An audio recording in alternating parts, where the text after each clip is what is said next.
5 नवंबर साल 2013 के अंदर इंडिया मार्स ऑर्बिटर मिशन को लॉन्च करता है, जिसे मंगलयान के नाम से भी जाना जाता है। अब इसका मेन काम था जो मार्स है, मार्स के ऑर्बिट में इस ऑर्बिटर को प्लेस करना था। 24 सितंबर 2014 के अंदर हम मार्स के ऑर्बिट में प्लेस कर देते हैं। इसका मेन जो ऑब्जेक्टिव था वो था मार्स के एटमॉस्फेयर को, सरफेस को और एनवायरनमेंट को स्टडी करना, और उन चीज़ों को स्टडी करने के लिए कई सारे इक्विपमेंट का यूज़ करा गया था, जैसे कि मार्स कलर कैमरा।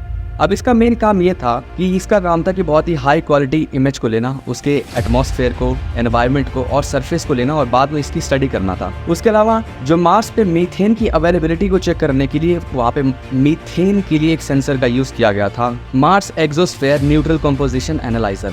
अब इसका मेन काम था कि जो मार्स का एटमॉस्फेयर है, उसके एटमॉस्फेयर के अंदर का जो कॉम्पोजिशन है उसको स्टडी करना इसका मेन काम था और उसे एनालाइज करना। चौथा, लेमन अल्फा फोटोमीटर। अब इसका मेन काम था कि उसका जो एटमॉस्फेयर के अंदर ड्यूटेरियम टू हाइड्रोजन का जो रेशियो है उसको स्टडी करना और उस डेटा को यूज करना ताकि पता चल सके कि जो मार्स पर वाटर का लॉस है उसको एनालाइज करा जाए, और उसके अलावा जो मार्स का एटमॉस्फेयर का एवोल्यूशन किस तरीके से हुआ है उसको स्टडी करना। मार्स के सरफेस से एमिशन को स्टडी करने के लिए थर्मल इंफ्रारेड इमेजिंग स्पेक्ट्रोमीटर का यूज करा गया था, जिसका काम था मार्स के सरफेस से जो एमिशन हो रहा है उसको स्टडी करना। उसके अलावा जो थर्मल की प्रॉपर्टीज हैं, मिनरल कॉम्पोजिशन, उन सभी को स्टडी करना। ये सारे कुछ इंपॉर्टेंट वाले इक्विपमेंट्स है, लेकिन उसके अलावा कई सारे और इक्विपमेंट का यूज करा गया था। अब एक बार जरा हम देखते हैं मार्स के बारे में। अब देखो, जो मार्स है ना, बिलियंस ऑफ साल पहले इसका जो एटमॉस्फेयर था काफी ज्यादा थिक हुआ करता था, लेकिन जो सन है, सन के यहाँ से चार्ज पार्टिकल्स निकलते हैं और जिन्हें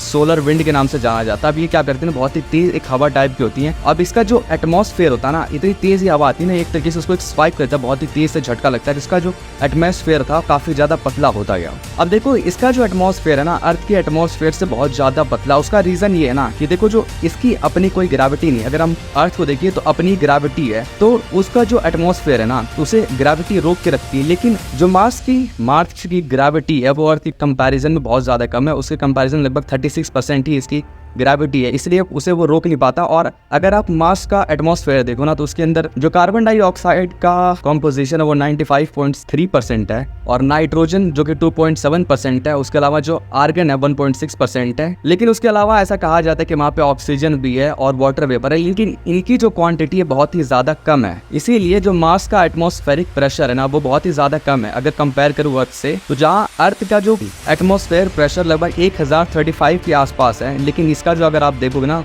6.36 मिलीबार है, जो कि इसके 1% के आसपास भी नहीं आता है। दूसरी बात, मार्स का क्लाइमेट।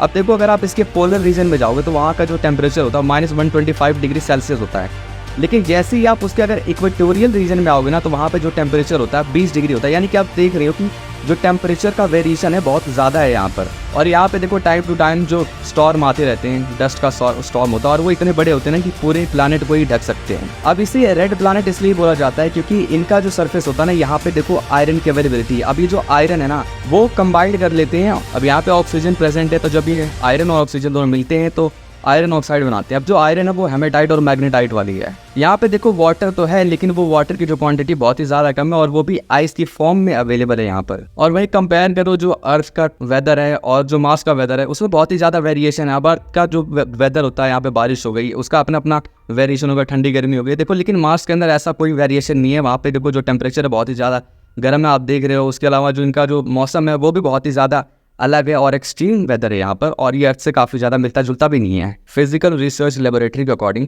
अब जो इंडिया है मार्स ऑर्बिटर मिशन 2 लॉन्च करने वाला है। इस बार की जो ये मिशन रहेगा, थोड़ी ज्यादा हम डेप्थ में जो मार्स उसकी जानकारी लेना चाहते हैं। तब इसमें कई सारे जो इक्विपमेंट है, जो उसके एनवायरनमेंट को, उसके अलावा जो उसका सरफेस है और उसके जो डस्ट है, उसे स्टडी करेंगे, जैसे कि मार्स ऑर्बिट डस्ट एक्सपेरिमेंट। अब इसका काम होगा, जो मार्स के अंदर जो उनकी डस्ट है ना, अब इसकी मिस्ट्री को सॉल्व करने का ये प्रयत्न करेंगे, जो बिल्कुल ही हाई एल्टीट्यूड में होती है उसको ये स्टडी करेगा। दूसरा, रेडियो ऑक्यूल्टेशन। इसका काम रहेगा कि जो मार्स का एटमॉस्फेयर है उसके अंदर जो इलेक्ट्रॉन की डेंसिटी है उसको स्टडी करना और उसके एटमॉस्फेयर को स्टडी करना। तीसरा, एनर्जेटिक आयन स्पेक्ट्रोमीटर, जो कि अभी ये अंडर डेवलप है। इसका मेन काम है जो सन के यहाँ से सोलर विंड्स आती हैं उसको स्टडी करना और सोलर पावर को स्टडी करना, इसका मेन एम रहेगा। तो मार्स की प्लाज्मा को स्टडी करने के लिए Langmuir probe and electric field experiment ये एक इक्विपमेंट है जिसका यूज करा जाएगा।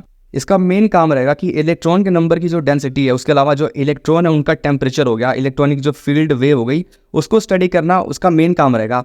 अब इसके साथ दो और इक्विपमेंट रहेंगे जिसका यूज करा जाएगा, जैसे कि लैंगमुर प्रोब और दूसरा जो रहेगा इलेक्ट्रिक फील्ड। अभी जो सेंसर है, अब इसका मेन काम रहेगा अब जो प्लाज्मा वहां पर है उसको स्टडी करना। तो उम्मीद करते हैं कि ये वाला मिशन भी देखो सक्सेसफुल रहेगा, लेकिन अभी इसके बारे में बहुत ज़्यादा डिटेल नहीं आई है, बस अभी कई सारी रिपोर्ट्स आ रही हैं, तो उसके बेस पर ये वीडियो बनाई जा रही है। तो आगे जो भी इन्फॉर्मेशन आएगी हम उसके ऊपर अपडेटेड वीडियो बनाएंगे। तो इस वीडियो में बस इतना ही, देखने के लिए धन्यवाद।